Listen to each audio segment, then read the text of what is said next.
ಓಂ ಹ್ರೀಂ ಭೈರವಿ ಕ್ಲೌಂ ಹ್ರೀಂ ಸ್ವಾಹ. ನಮಸ್ಕಾರ. ಜ್ಯೋತಿಷರುಗಳಂತಂದ್ರೆ ಜೋಕರ್ಗಳ ತರ ಟ್ರೀಟ್ ಮಾಡೋದು ಇತ್ತೀಚೆಗೆ ಪ್ರಾರಂಭ ಆಗಿದೆ. ಯಾಕೆಂತಂದ್ರೆ ಕೆಲವು ಜ್ಯೋತಿಷರುಗಳು ಕೂಡ ಜೋಕರ್ಗಳ ತರ ಬಿಹೇವ್ ಮಾಡ್ತಾ ಇರ್ತಾರೆ. ಜ್ಯೋತಿಷ್ಯ ಅನ್ನುವಂಥದ್ದು ಬಹಳ ಗಂಭೀರವಾಗಿರುವಂತಹ ಸೀರಿಯಸ್ ಆಗಿರುವಂತಹ ವಿಚಾರ. ಗ್ರಹಗಳ ಇನ್ಫ್ಲುಯೆನ್ಸ್ ಇಂದ ನಮ್ಮ ಭವಿಷ್ಯದಲ್ಲಿ ಎಷ್ಟೋ ಘಟನೆಗಳು ನಡೆಯುತ್ತೆ. ಎಷ್ಟೋ ಘಟನೆಗಳು ನಮ್ಮ ಕೈಯಲ್ಲಿ ಇಲ್ಲ. ಇವೆಲ್ಲ ಪೂರ್ವ ನಿರ್ಧರಿತ ಅಂತ ನಮ್ಮ ಋಷಿಗಳು ತಿಳ್ಕೊಂಡು ಕರ್ಮದ ಅನುಸಾರವಾಗಿ ಎಲ್ಲ ಘಟನೆಗಳು ನಡೆಯುತ್ತೆ ಅಂತ ಹೇಳಿ ಅವ್ರು ಲೆಕ್ಕಾಚಾರ ಹಾಕಿ ಈ ಕರ್ಮಕ್ಕೆ ತಕ್ಕಂತೆ ದಶೆಗಳ ಪ್ರಕಾರವಾಗಿ ಹೇಗೆ ಒಬ್ಬ ವ್ಯಕ್ತಿಯ ಜೀವನ ರೂಪುಗೊಳ್ಳುತ್ತೆ ಅಂತ ಹೇಳಿ ಅವರು ಒಂದು ಜ್ಯೋತಿಷ್ಯದ ಕೊಡುಗೆಯನ್ನು ಕೊಟ್ಟಿದ್ದಾರೆ ನಮಗೆ. ಈಗ ಜ್ಯೋತಿಷ್ಯ ನಂಬಲ್ಲ ಅಂತ ಹೇಳೋರು ಸೂರ್ಯನ ಕಿರಣಗಳಿಂದ ಸೈಕಲಾಜಿಕಲ್ ಆಗಿ ನಮ್ಮಲ್ಲಿ ಆಗುವಂತಹ ಚೇಂಜಸ್ ನೀವು ಜಸ್ಟ್ ಗೂಗಲ್ ಹೋಗಿ ಸರ್ಚ್ ಮಾಡಿ ಒಂದು ಗ್ರಹದ ಪರಿಣಾಮ ಎಷ್ಟು ಅಂತ ನಿಮಗೆ ಗೊತ್ತಾಗುತ್ತೆ. ಹಾಗೇನೆ ಕರ್ಮವೇ ಇಲ್ಲ ಅಂತ ಹೇಳೋರು DNA ಬಗ್ಗೆ ಈಗ ಆಗ್ತಿರೋ ಸಂಶೋಧನೆಗಳನ್ನ ನೋಡಿ ವ್ಯಕ್ತಿಗೆ ತನ್ನ ಸಂಸ್ಕಾರಗಳು ಹುಟ್ಟುತ್ತಾನೆ ಹೇಗೆ ನರ್ಚರ್ ವರ್ಸಸ್ ನೇಚರ್ ಅಂತ ಹೇಳಿ ಒಂದು ದೊಡ್ಡ ಡಿಬೇಟೇ ಇದೆ. ಸೊ ಇದೆಲ್ಲ ನೋಡಿದಾಗ ಜ್ಯೋತಿಷ್ಯ ಋಷಿಗಳು ಈ ತರ ಕಾಮಿಡಿ ಮಾಡೋಕೆ ಕಂಡುಹಿಡಿದಿರುವಂತದ್ದಲ್ಲ, ಜೀವನವನ್ನ ರೂಪುಗೊಳಿಸ್ಕೊಳ್ಳೋಕೆ, ಜೀವನವನ್ನ ತಿದ್ದುಕೊಳ್ಳಕ್ ಮಾಡಿರುವಂತದ್ದು. ಇದರಲ್ಲಿ ಎಲ್ಲದೂ ನನ್ನ ಕಂಟ್ರೋಲ್ ಇದೆ, ನಾನು ಮಾಡೇ ಮಾಡ್ತೀನಿ ಅಂತ ಹೇಳೋ ಮೂರ್ಖತನದ ವಿಚಾರ ಅಲ್ಲ. ಎಷ್ಟೋ ವಿಚಾರಗಳಿಗೆ ಪೂರ್ವ ನಿರ್ಧರಿತ ಸೈಕಲಾಜಿಕಲ್ ಆಗಿ ನನ್ನನ್ನ ನಾನು ಎಷ್ಟೋ ವಿಚಾರಗಳು ಚೇಂಜ್ ಮಾಡ್ಕೊಳಕ್ ಆಗಲ್ಲ. ಅದು ನನ್ನ ಸಂಸ್ಕಾರದಿಂದ ಬಂದಿರುವಂತದ್ದು. ನಿಮ್ಗೆ ರೀಸೆಂಟ್ ಸ್ಟಡೀಸ್ ಇಂದ ಪ್ರೂವ್ ಆಗಿದೆ. ಇದು ಡಿಬೇಟ್ ನಮಗೆ ಬೇಡ. ಬಟ್ ಜ್ಯೋತಿಷ್ಯ ಅಂತ ನೀವು ಒಬ್ಬರ ಹತ್ರ ಹೋಗ್ತೀರಾ, ಭವಿಷ್ಯವನ್ನ ತಿಳ್ಕೊಳ್ಳೋ ಪ್ರಯತ್ನ ಮಾಡ್ತೀರಾ. ಯಾಕೆಂದ್ರೆ ಭವಿಷ್ಯದಲ್ಲಿ ಎಷ್ಟೋ ವಿಚಾರಗಳನ್ನ ತಿಳ್ಕೊಬೇಕು ಅನ್ನೋ ಇಂಟ್ರೆಸ್ಟ್ ನಮ್ಗೆ ಇರುತ್ತೆ, ನಮ್ಮ ಜೀವನ ಯಾವ ಕಡೆಗೆ ಹೋಗುತ್ತೆ ಅಂತೇಳಿ. ಹೋದಾಗ ನಿಮಗೆ ಸರಿಯಾಗಿರೋ ಗೈಡೆನ್ಸ್ ನಿಮ್ಗೆ ಸಿಗ್ಬೇಕಲ್ಲ. ಹಾಗಾಗಿ ನಾನು ಏನ್ ಮಾಡ್ತೀನಿ, ಜ್ಯೋತಿಷ್ಯದ ನಿಜವಾದ ಜ್ಯೋತಿಷ್ಯ ಬಗ್ಗೆ ಹೇಳ್ತೀನಿ. ಯಾಕೆಂದ್ರೆ ನಿಜವಾದ ಜ್ಯೋತಿಷಿ ಹಿಂದೆ ನಡೆದಿರೋ ಘಟನೆಗಳನ್ನ ಹೇಳ್ತಾನೆ, ಲಗ್ನದ ಮೇಲೆ ನಿಮ್ಮ ಭವಿಷ್ಯ ಹೇಳ್ತಾನೆ ಹೊರತು ರಾಶಿಯ ಮೇಲಲ್ಲ. ಒಂದೇ ರಾಶಿಯಲ್ಲಿ ಲಕ್ಷಾಂತರ ಜನ ಹುಟ್ಟಿರ್ತಾರೆ. ಬೃಹತ್ ಪರಾಶರ ಹೋರಾಶಾಸ್ತ್ರದಲ್ಲಿ ಪರಾಶರ ಮಹರ್ಷಿ ಷಷ್ಠ್ಯಾಂಶ ಅಂತ ಒಂದು ಚಾರ್ಟ್ ಕೊಡ್ತಾರೆ. ಅದ್ರಲ್ಲಿ ಬಂದು ನಿಮಗೆ 2 ಸೆಕೆಂಡ್ 3 ಸೆಕೆಂಡ್ ಜಾಗ ಚೇಂಜ್ ಆಗೋದನ್ನ ಹೇಗೆ ನೋಡ್ಬೇಕು ಅಂತಿದೆ. ಋಷಿಗಳು ಬಹಳ ಮುಂದೆ ಇದ್ದಾರೆ, ನಾವು ಇನ್ನ ಪ್ರಶ್ನೆ ಮಾಡೋದ್ರಲ್ಲೇ ಇದ್ದೀವಿ. ಅದಕ್ಕೆಲ್ಲ ಉತ್ತರ ಆಗ್ಲೇ ಕೊಟ್ಟಾಗಿದೆ. ಎರಡನೇದು ಬಂದು, ನಾನು ಭವಿಷ್ಯವನ್ನು ಹೇಳುವಾಗ ಯೂಶುವಲ್ ಆಗಿ ನಿಮ್ಮ ಜಾತಕ ಇಲ್ಲ ಅಂತಂದ್ರೆ ನಾನು ಹಸ್ತ ಸಾಮುದ್ರಿಕೆ ಮೂಲಕ ಹೇಳ್ತೀನಿ. ನಾಡಿ ಜ್ಯೋತಿಷ್ಯದಲ್ಲಿ ಇರುವಂತಹ ರೇಖೆಗಳು, ಆಮೇಲೆ ಚೈನೀಸ್ ವೆಸ್ಟರ್ನ್ ಪಾಮಿಸ್ಟ್ರಿ ಇಂದ ಸೈಕಲಾಜಿಕಲ್ ಟೆಂಡೆನ್ಸೀಸ್ ಎಲ್ಲವನ್ನು ಕೂಡ ಹಲವಾರು ಘಟನೆಗಳನ್ನ ಬಹಳ ಈಸಿಯಾಗಿ ಹೇಳ್ಬೋದು. ಸೊ ಲಗ್ನವನ್ನ ತಿದ್ದಬೇಕು ಅಥವಾ ಸಿಕ್ಕಿಲ್ಲ ಅಂತಂದ್ರೆ ಹಸ್ತ ಸಾಮುದ್ರಿಕೆ ಮೂಲಕ ನಿಮ್ಮ ಜಾತಕವನ್ನ ಹೇಳ್ಬೇಕು. ಆಮೇಲೆ ಹಿಂದೆ ನಡೆದಿರೋ ಘಟನೆಗಳನ್ನ ಹೇಳ್ಬೇಕು. ಪರಿಹಾರಕ್ಕೆ ಬೃಹತ್ ಪರಾಶರ ಹೋರಾಶಾಸ್ತ್ರದಲ್ಲಿ ಕೊಟ್ಟಿರುವಂತಹ ಋಷಿ ಹೇಳಿರುವಂತಹ ಮಂತ್ರ ಜಪಗಳ ದಾನಗಳನ್ನ ಹೇಳ್ಬೇಕು. ಹಂಗಂದ ತಕ್ಷಣ ಪರಿಹಾರ ಆಗ್ಬಿಡುತ್ತಾ? ಖಂಡಿತವಾಗ್ಲೂ ಇಲ್ಲ. ನಿಷ್ಠೆ ಬೇಕಾಗತ್ತೆ, ಶ್ರದ್ಧೆ ಬೇಕಾಗತ್ತೆ, ಕೆಲವನ್ನ ಅಕ್ಸೆಪ್ಟ್ ಮಾಡ್ಕೋಬೇಕಾಗತ್ತೆ. ಜ್ಯೋತಿಷ ಕೇಳೋದು ಸುಲಭ, ಸತ್ಯವನ್ನ ನೀವು ಒಪ್ಕೊಳ್ಳೋದು ಬಹಳ ಕಷ್ಟ. ಅದಕ್ಕೊಂದು ಧೈರ್ಯ ಬೇಕಾಗುತ್ತೆ, ಅವಾಗ ಮಾತ್ರ ಭವಿಷ್ಯ ಕೇಳಬೇಕು. ಸೊ ಇಷ್ಟೆಲ್ಲ ಸೀರಿಯಸ್ ಆಗಿರೋ ವಿಚಾರಗಳಿದೆ.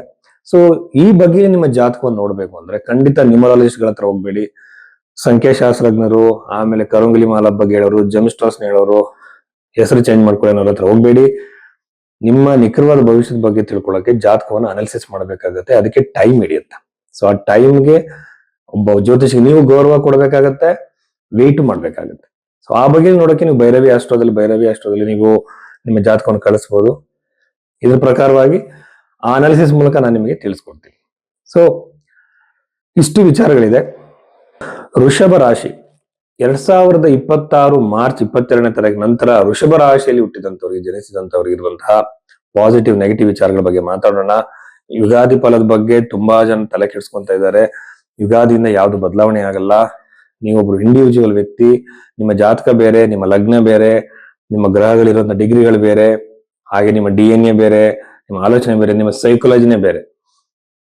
ಎಲ್ಲಾರು ಅನ್ವಯ ಆಗೋದು ನಿಮ್ಗೆ ಆಗಲ್ಲ. ಬಟ್ ವೃಷಭ ರಾಶಿ ಅಂತ ಬಂದಾಗ ರಾಶಿಯ ಕೆಲವು ಚೇಂಜಸ್, ಆ ವ್ಯಕ್ತಿತ್ವದ ಕೆಲವು ನಿಮಗೆ ಬಂದಿರುತ್ತೆ. ಸೊ ಅದ್ರ ಆಧಾರದ ಮೇಲೆ ನಾವು ಒಂದು ಜನರಲ್ ಪ್ರಿಡಿಕ್ಷನ್ಸ್ ಕೊಡುವಂತದ್ದು ರಾಶಿ ಫಲ ಆಗಿದೆ. ಇದು ಬಂದು ನಿಮಗೆ ಫಲದೀಪ ಗ್ರಂಥದಲ್ಲಿ ಮಂತ್ರೇಶ್ವರ ಬಹಳ ಕ್ಲಿಯರ್ ಆಗಿ ಇದ್ರ ಬಗ್ಗೆ ಮಾತಾಡಿದ್ರೆ, ಟ್ರಾನ್ಸಿಟ್ ಥಿಯರಿ ಅಂತ ಹೇಳ್ತಾರೆ. ಸೊ ವೃಷಭ ರಾಶಿಯಲ್ಲಿ ನೋಡುವಂತಹ ನೆಗೆಟಿವ್ ವಿಚಾರಗಳ ಬಗ್ಗೆ ಏನೇನು ಹೇಳೋದಾದ್ರೆ, ಚತುರ್ಥ ಭಾವದಲ್ಲಿರುವಂತಹ ಕೇತು ಮನೆಯಲ್ಲಿ ವಿನಾಕಾರಣ ಕಿರಿಕಿರಿಗಳು, ಟೆನ್ಷನ್ಗಳನ್ನ ಮಾಡುವಂತ ಸಾಧ್ಯತೆ ಉಂಟಾಗುತ್ತೆ. ಅಂದ್ರೆ ತಾಯಿಯಿಂದ, ಮಕ್ಕಳಿಂದ, ಹೆಂಡತಿಯಿಂದ ನಾನಾ ತರದಲ್ಲಿ ಕಿರಿಕಿರಿಗಳು ಉಂಟಾಗಿ ನಿಮ್ಮ ಮನಸ್ಸು ತುಂಬಾ ಸ್ಟ್ರೆಸ್ಫುಲ್ ಆಗಿ ನೀವು ಫೀಲ್ ಆಗುವಂತ ಸಾಧ್ಯತೆ ಇರುತ್ತೆ. ಬಹಳ ಜಾಗ್ರತೆಯಿಂದ ಇರಿ.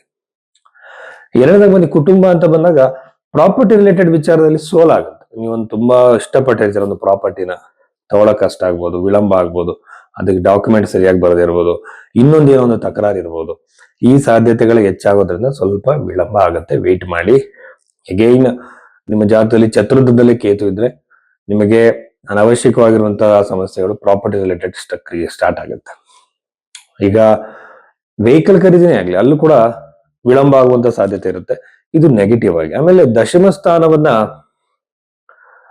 ನಾವು ನೋಡೋದಾದ್ರೆ ಯೂಶುವಲ್ ಆಗಿ ನನಗೆ ಅನಿಸ್ತಿರುವಂತದ್ದು Rahu in the 10th house. ಇದು ಬಂದು ಏನಾಗ್ಬಿಡುತ್ತೆ, ರಾಹು ಯಾವಾಗಲೂ ಕೂಡ ಕಿರಿಕಿರಿಗಳನ್ನ ಸಮಸ್ಯೆಗಳನ್ನ ತಂದಾಗುವಂಥದ್ದು. ಹಾಗೇನೆ ಯೂಶುವಲ್ ಆಗಿ 12ನೇ ಮನೆ 7ನೇ ಮನೆ ಅಧಿಪತಿ ಕೂಡ 10ನೇ ಮನೆ ಇರುವಂತದ್ದು. ಉದ್ಯೋಗದಲ್ಲಿ ವಿದೇಶದ ಉದ್ಯೋಗಕ್ಕೆ ಪ್ರಯತ್ನ ಪಡ್ತಾರೆ ಒಳ್ಳೆಯದು. ತಮ್ಮ ಸ್ಥಳವನ್ನ ಬಿಟ್ಟು ಬೇರೆ ಸ್ಥಳದಲ್ಲಿ ಉದ್ಯೋಗದ ಅವಕಾಶ ನೋಡುತ್ತಾ ಇರೋರಿಗೆ ಒಳ್ಳೆಯದು. ಆಮೇಲೆ ಪ್ರಮೋಷನ್ಸ್ ನ ಟ್ರಾನ್ಸ್ಫರ್ ನ ಎಕ್ಸ್ಪೆಕ್ಟ್ ಮಾಡ್ತಿದ್ರೆ ನೀವೇನಾದ್ರೂ ನಿಮ್ಮ ಜಾಬ್ ಅಲ್ಲಿ ಇಲ್ಲಿ ತುಂಬಾ ಬದಲಾವಣೆಗಳು ಅನುಕೂಲಗಳಾಗುತ್ತೆ. ಪಂಚಮಾಧಿಪತಿ 10ನೇ ಮನೆಯಲ್ಲಿ ಈಗ ನೀವೊಂದು ಯಾವ್ದೋ ಒಂದು ಕೋರ್ಸ್ ನ ಮಾಡಿ ಅಥವಾ ಎಕ್ಸಾಮ್ ನ ಬರೆದು ನೀವೊಂದು ಪ್ರಮೋಷನ್ ಎಕ್ಸ್ಪೆಕ್ಟ್ ಮಾಡ್ತಿರ್ತಾರೆ. ಕೆಲವು ಜಾಬ್ ಗಳಲ್ಲಿ ಆ ತರ ಇರುತ್ತೆ. ಆ ತರ ಸಾಧ್ಯತೆ ಇದ್ರೂ ಕೂಡ ನಿಮಗೆ ಅನುಕೂಲ ಆಗುತ್ತೆ. ಆಮೇಲೆ 11ನೇ ಮನೆಯಲ್ಲಿ ಇರುವಂತಹ ಗ್ರಹಗಳನ್ನ ನಾವು ನೋಡಿದ್ರೆ ಖಂಡಿತವಾಗ್ಲೂ ಸಹ ಲಾಭದ ಸಾಧ್ಯತೆ. ಈಗ ನೀವೊಂದು ಹೊಸ ಬಿಸ್ನೆಸ್ ನ ಪ್ರಾರಂಭ ಮಾಡಿದ್ದೀರಾ, ಹೊಸ ವ್ಯವಹಾರವನ್ನ ಸ್ಟಾರ್ಟ್ ಮಾಡಿದ್ದೀರಾ, ಇಲ್ಲಿ ನಿಮಗೆ ಲಾಭದ ಸಾಧ್ಯತೆ, ಸ್ವಲ್ಪ ಜಾಸ್ತಿನ ಲಾಭನ ನೀವು ಎಕ್ಸ್ಪೆಕ್ಟ್ ಮಾಡಬಹುದು ನಿಮ್ಮ ಬಿಸ್ನೆಸ್ ಗಳಲ್ಲಿ, ನಿಮ್ಮ ವ್ಯವಹಾರಗಳಲ್ಲಿ. ಆಮೇಲೆ ಈ ಒಂದು ಬಿಸ್ನೆಸ್ ವ್ಯವಹಾರಗಳಲ್ಲಿ ಸಡನ್ ಗೇನ್ಸ್ ಕೂಡ ಇರುತ್ತೆ, ಏನ್ ತೊಂದರೆ ಇಲ್ಲ. ಬಟ್ ಸಾಲದಿಂದ ಬಳಲ್ತಿರೋರಿಗೆ, ಸಾಲದ ಸಮಸ್ಯೆ ಹೆಚ್ಚಾಗಿರೋರಿಗೆ ಇದು ಇನ್ನೂ ಜಾಸ್ತಿ ಆಗಿದೆ. 6ನೇ ಮನೆ ಅಧಿಪತಿ 11ನೇ ಮನೆ ಇರುವಂತದ್ದು, ಆ ಸಾಲ ತೀರ್ಸೋಕೆ ಇನ್ನೊಂದು ಸಾಲ ಮಾಡುವಂತ ಸಾಧ್ಯತೆಗಳು ಹೆಚ್ಚಾಗಿರೋದ್ರಿಂದ ಯಾವುದೇ ಕಾರಣಕ್ಕೂ ಸಾಲದ ಸುಳಿಯಲ್ಲಿ ಸಿಲುಕಬೇಡಿ. ಮನಸ್ಸನ್ನ ಕಂಟ್ರೋಲ್ ಮಾಡ್ಕೊಳ್ಳಿ. ಅನವಶ್ಯಕವಾಗಿರೋ ಸಾಲಗಳನ್ನ ಮಾಡಕ್ ಹೋಗ್ಬೇಡಿ. ಮತ್ತೆ ಗೊತ್ತಿಲ್ದಿರೋ ಬಿಸ್ನೆಸ್ ಗಳನ್ನ ಮಾಡಿ ಅದಕ್ಕೆ ಕೈ ಸುಟ್ಕೊಂಡು ಅಲ್ಲೂ ಕೂಡ ಸಾಲಗಳು ಮಾಡ್ಕೊಂಡಿರ್ತೀರಾ. ಇದೆಲ್ಲ ಜಾಸ್ತಿ ಆಗೋ ಸಾಧ್ಯತೆ ಇರೋದ್ರಿಂದ ಹೊಸ ಸಾಲಗಳಿಗೆ ಯಾವ ಕಾರಣಕ್ಕೆ ಹೋಗ್ಬೇಡಿ. ಇರೋ ಸಾಲವನ್ನ ತೀರ್ಸೋದಕ್ಕೆ ಪ್ರಯತ್ನ ಮಾಡಿ. ಆಮೇಲೆ ಇವೆಲ್ಲ ನೆಗೆಟಿವ್ ವಿಚಾರಗಳಾಯ್ತು. ಇನ್ನು ವಿವಾಹಕ್ಕೆ ಸಂಬಂಧಪಟ್ಟಂತೆ ಕೂಡ ತುಂಬಾ ಪಾಸಿಟಿವ್ ಆಗಿರುತ್ತದೆ. ಎಸ್ಪೆಷಲಿ ಪ್ರೇಮ ವಿವಾಹಕ್ಕೆ ನೀವು ಯಾರಾದ್ರೂ ಇಷ್ಟಪಟ್ಟಿರ್ತೀರ ಅನ್ಕೊಳ್ಳಿ, ಅಲ್ಲಿ ಮನೆಯಿಂದ ಅಕ್ಸೆಪ್ಟೆನ್ಸ್ ಸಿಗುವಂತ ಸಾಧ್ಯತೆ. ಈಗ ಕಾಲ ಪ್ರಪಂಚ ಬದಲಾಗ್ತಿರೋದ್ರಿಂದ ಇಂಟರ್ ಕ್ಯಾಸ್ಟ್ ಮ್ಯಾರೇಜ್ ಗಳಿಗೆ ಬಹಳ ಒಂದು ಸಪೋರ್ಟ್ ಸಿಗ್ತಾ ಇದೆ ಪೇರೆಂಟ್ಸ್ ಗಳ ಕಡೆಯಿಂದ. ಸೊ ಹಾಗಾಗಿ ಕುಟುಂಬವನ್ನ ಒಪ್ಸೋ ಪ್ರಯತ್ನ ಮಾಡ್ತಿದ್ರೆ ಇಲ್ಲಿ ಕೂಡ ಅನುಕೂಲ ಆಗೋ ಸಾಧ್ಯತೆ ವೃಷಭ ರಾಶಿಯವರಿಗೆ ಇದೆ. ಇದೆಲ್ಲ ಇನ್ನು ಪಾಸಿಟಿವ್ ವಿಚಾರಗಳು ಬರೋದಾದ್ರೆ ಫೈನಾನ್ಷಿಯಲ್ ಗೈನ್ಸ್ ಸಡನ್ ಆಗಿ ಆಗುವಂತ ಸಾಧ್ಯತೆ. ಯಾವ್ದಾದ್ರು ಒಂದು ಇನ್ವೆಸ್ಟ್ಮೆಂಟ್ ಯಾವಾಗ್ಲೂ ನೀವು ಮಾಡಿರ್ತೀರಾ, ಅಲ್ಲಿ ನಿಮಗೆ ಸಡನ್ ಆಗಿ ಫೈನಾನ್ಷಿಯಲ್ ನಿಮಗೆ ಲಾಭ ಆಗ್ಬೋದು. ಈ ಸಾಧ್ಯತೆಗಳೆಲ್ಲ ನಿಮಗೆ ವೃಷಭ ರಾಶಿಯವರಿಗೆ ಖಂಡಿತವಾಗ್ಲೂ ಇದೆ. ಆಮೇಲೆ ಅತ್ಯುತ್ತಮವಾಗಿರುವಂತಹ ಫೈನಾನ್ಷಿಯಲ್ ಗೇನ್ಸ್. ಈಗ ನೀವೆಲ್ಲೋ ಯಾವ್ದಾದ್ರು ಒಂದು ಬಿಸ್ನೆಸ್ ಮಾಡ್ತಿರಲ್ಲಿ ದೊಡ್ಡ ಮಟ್ಟದ ಲಾಭವನ್ನು ನೀವು ಎಕ್ಸ್ಪೆಕ್ಟ್ ಮಾಡಬಹುದು. ಇನ್ನ ವಿವಾಹಕ್ಕೆ ಸಂಬಂಧಪಟ್ಟಂತೆ ವಿವಾಹ ಖಂಡಿತವಾಗಲೂ ಆಗೋ ಸಾಧ್ಯತೆ, ಎಂಗೇಜ್ಮೆಂಟ್ ಆಗೋ ಸಾಧ್ಯತೆ, ಒಳ್ಳೆಯ ಸಂಬಂಧ ಇಷ್ಟು ದಿನ ನೀವು ಎಕ್ಸ್ಪೆಕ್ಟ್ ಮಾಡಿರಲ್ಲ ಆ ತರ ಒಂದು ಒಳ್ಳೆ ಸಂಬಂಧ ನಿಮಗೆ ಬರ್ಬೋದು. ಯಾವಾಗಲೂ ನೋಡ್ಕೊಂಡು ಹೋಗಿರ್ತಾರೆ ಅವ್ರು, ಪುನಃ ವಾಪಸ್ ಬರ್ಬೋದು. ಆಮೇಲೆ ಜಾತಕ ಮ್ಯಾಚ್ ಆಗುವಂತದ್ದು ಎಲ್ಲ ತರದ ಉತ್ತಮವಾಗಿರೋ ಸಂಬಂಧ ನಿಮಗೆ ಸಿಗೋ ಸಾಧ್ಯತೆ ಇರುತ್ತೆ. ಇನ್ನೊಂದು ಪಾಯಿಂಟ್ ಜ್ಞಾಪಕದಲ್ಲಿ ಇಟ್ಕೊಳ್ಳಿ, ಯಾವಾಗಲೂ ಕೂಡ ಗಣಕೂಟ ಸಾಲಾವಳಿನ ತುಂಬಾ ಸೀರಿಯಸ್ ಆಗಿ ತಗೊಳಕ್ ಹೋಗ್ಬೇಡಿ. ಬೇರೆ ಕಾಂಬಿನೇಷನ್ಸ್ ಇಂಪಾರ್ಟೆಂಟ್ ಆಗುತ್ತೆ. ಎಲ್ಲರಿಗೂ ನಮಗೆ ವ್ಯಕ್ತಿತ್ವ, ಆರೋಗ್ಯ ಎರಡು ಚೆನ್ನಾಗಿರ್ಬೇಕು, ಮ್ಯಾರಿಟಲ್ ಲೈಫ್ ಚೆನ್ನಾಗಿರೋಕೆ, ಅದನ್ನ ಹಾರೋಸ್ಕೋಪ್ ಅಲ್ಲಿ ಕಂಡುಹಿಡಿಬಹುದು. ಸೊ ಇಷ್ಟೆಲ್ಲ ಮದುವೆ, ಕುಟುಂಬ, ವಿವಾಹ ಎಲ್ಲ ವಿಚಾರಗಳನ್ನ ನೋಡಿದ್ದಾಯ್ತು. ಇನ್ನು ಆರೋಗ್ಯದಲ್ಲೂ ಕೂಡ ಸುಧಾರಣೆಗಳು ಕಾಣುತ್ತೆ. ನೀವು ಆರೋಗ್ಯದಲ್ಲಿ ಏನೋ ಸಮಸ್ಯೆಗಳು ಕಾಣಿಸ್ತಾ ಇದ್ರೆ ಅಲ್ಲೂ ಸುಧಾರಣೆ. ಗೃಹ ನಿರ್ಮಾಣಕ್ಕೆ ಮತ್ತೆ ಪ್ರಾಪರ್ಟಿ ಖರೀದಿಗೆ ಮಾತ್ರ ನೆಗೆಟಿವ್ ಆಗಿದೆ. ಒಂದ್ ವೇಳೆ ನೀವು ಗೃಹ ನಿರ್ಮಾಣಕ್ಕೆ ಕೈ ಹಾಕಿದ್ರೆ ಅದು ಸ್ವಲ್ಪ ಡಿಲೇ ಆಗುವಂತಹ ಸಾಧ್ಯತೆಗಳು ಇದೆ. ದಶಮ ಭಾವ ಬಹಳ ಚೆನ್ನಾಗಿರೋದ್ರಿಂದ ಈಗ ಬಿಸ್ನೆಸ್ ಇನ್ವೆಸ್ಟ್ಮೆಂಟ್ ಮಾಡೋದು ಒಳ್ಳೆಯ ಸಮಯ, ಖಂಡಿತವಾಗ್ಲೂ ಮಾಡಿ. ಜಾಬ್ ಇಂದ ಜಂಪ್ ಆಗಿ ಕ್ವಿಟ್ ಮಾಡಿ ಬಿಸ್ನೆಸ್ ಮಾಡೋರು ಕೂಡ ಬಹಳ ಅನುಕೂಲವಾಗಿದೆ.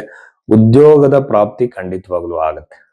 ಲಾಭದ ಸ್ಥಾನದಲ್ಲಿ ದಶಮಾಧಿಪತಿ ಇರೋದು ನಿಮಗೆ ಉದ್ಯೋಗ ಪ್ರಾಪ್ತಿ ಖಂಡಿತವಾಗ್ಲೂ. ಎಷ್ಟೋ ಜನರಿಂದ ಹುಡುಕ್ತಿದ್ದೀನಿ ಸರ್, ನನಗೆ ಉದ್ಯೋಗ ಪ್ರಾಪ್ತಿ ಆಗ್ತಿಲ್ಲ ಅಂತ ಹೇಳೋರಿಗೆ, ವೃಷಭ ರಾಶಿಯವರಿಗೆ ಉದ್ಯೋಗದ ಪ್ರಾಪ್ತಿ ಖಂಡಿತವಾಗ್ಲೂ ಇದೆ.